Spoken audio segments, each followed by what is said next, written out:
Talaja Bhavnagar highway પર શેત્રુંજી નદીના પુલ પાસે ગઈકાલે રાત્રે ભયંકર અકસ્માત સર્જાયો હતો। રાત્રિના સમયે બે કાર વચ્ચે ધડાકાભેર અથડાઈ હતી। બે કાર વચ્ચેનો અકસ્માત એટલો જોરદાર હતો કે બંને વાહનોના આગળના ભાગને ભારે નુકસાન પહોંચ્યું હતું। આ અકસ્માતની ઘટનામાં 3 જેટલાને ઈજાઓ પહોંચી હતી, જેમને સારવાર માટે તળાજાની ખાનગી હોસ્પિટલમાં ખસેડવામાં આવ્યા હતા। રાત્રે થયેલા આ અકસ્માતને લઈને હાઈવે પર થોડા સમય માટે ટ્રાફિક જામ સર્જાયો હતો। ઘટનાની જાણ થતાં તળાજા પોલીસ સ્થળ પર પહોંચી અને વ્યવસ્થા સંભાળી હતી।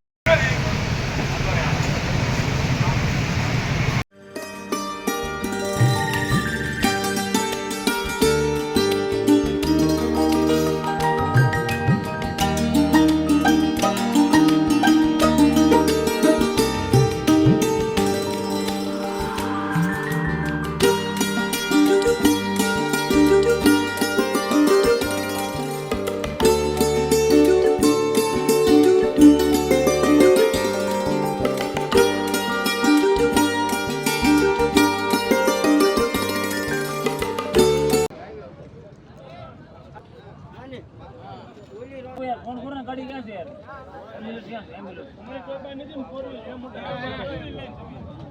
हालो